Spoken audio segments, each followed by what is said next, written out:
राधे राधे दोस्तों, जय श्री कृष्णा। आज हम महाशिवरात्रि पर कैसे भगवान शंकर का व्रत रखें, महाशिवरात्रि का व्रत रखें, इसके विषय में जानेंगे। यह शास्त्र विधि के अनुसार व्रत रखने पर व्यक्ति को शास्त्रोक्त फल की प्राप्ति होती है। इस बात का सदैव हमें ध्यान रखना चाहिए।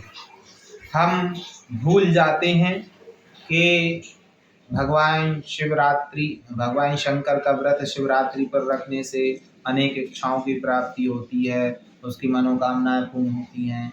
लेकिन उसका स्वरूप क्या है? शास्त्र में तो बताया कि बड़े बड़े इच्छाएं पूर्ति हो जाती हैं, लेकिन उसमें यह भी बताया है कि उसका स्वरूप क्या है। व्रत रखने का जो विधान है, उस विधान के अनुसार अगर हम व्रत रखेंगे तब ना हमारी इच्छा पूर्ति होगी।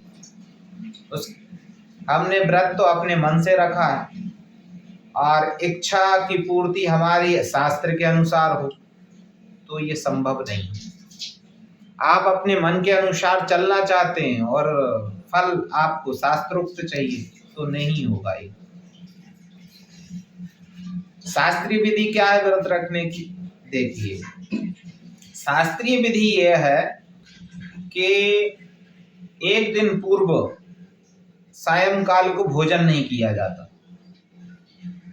दूध पी सकते हैं, दूध पीकर सायंकाल को फिर प्रातः काल ब्राह्म मुहूर्त में उठें। ब्राह्म मुहूर्त में उठने के पश्चात फिर व्यक्ति को क्या करना चाहिए? अपनी नित्य क्रिया करे और नित्य क्रिया करने के बाद में अपने घर के देवी देवताओं का पूजन करे। पूजन करने के बाद फिर भगवान का कीर्तन करता रहे दिन भर। महाशिवरात्रि है तो नमः शिवाय आदि का कीर्तन करे। श्री शिवाय नमस्तुभ्यम या हर हर महादेव शंभु काशी विश्वनाथ गंगे शिवाय नमः, ऐसा कीर्तन भजन वह करता रहे भगवान शंकर का। अगर आप जनेऊधारी हैं, ब्राह्मण हैं, क्षत्रिय हैं, वैश्य हैं, अगर आपने जनेऊ पहना है, आप कोई भी हो, जनेऊ पहना है, तो आप किसी मंत्र का जप भी कर सकते हैं। ओम नमः शिवाय मंत्र का, भगवान शंकर के काफी मंत्र हैं, उन मंत्रों का आप जप भी कर सकते हैं उस दिन महाशिवरात्रि को। और फिर क्या करना है? दिन भर तो ये कार्य करना है। फिर सायंकाल को भगवान शंकर का प्रदोष काल में रुद्राभिषेक करना है। प्रथम प्रहर में पहला अभिषेक करें, दूसरे प्रहर में द्वितीय अभिषेक करें। अगर आप 4 अभिषेक नहीं कर सकते हैं तो रात्रि जागरण तो करना पड़ता है, क्योंकि व्रत में जो ये व्रत लाने जा रहे हैं हम, यह जो व्रत है वह रात्रि जागरण करना अनिवार्य है।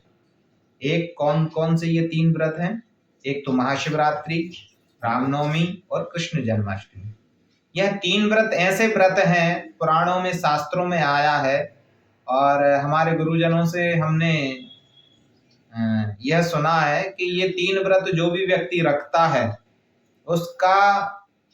उसकी मुक्ति अवश्य ही होती है, उसका रिजर्वेशन वैकुंठ में हो जाता है। शास्त्रीय विधि से निर्जला एक बार जल पी सकता है। एक बार से अधिक जल पीने से उसका व्रत खंडित हो जाता है। और वो भी एक बार जल कैसे पीना है? ऊपर से पीना है, जितना वो पी सके एक सांस में, बस इतना ही जल पी सकता है।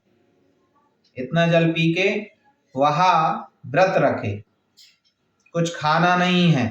अगर आप खाते हैं तो वह आपका व्रत नहीं माना जाएगा, वह उपवास के रूप में हो जाएगा। 2 चीजें होती हैं व्रत में, एक तो कहते हैं व्रत और एक होता है उपवास। उपवास रखा जाता है किसी वस्तु पे भगवान का भजन करते हुए पास में रह के फलाहार आदि करके वो उपवास हो जाता है।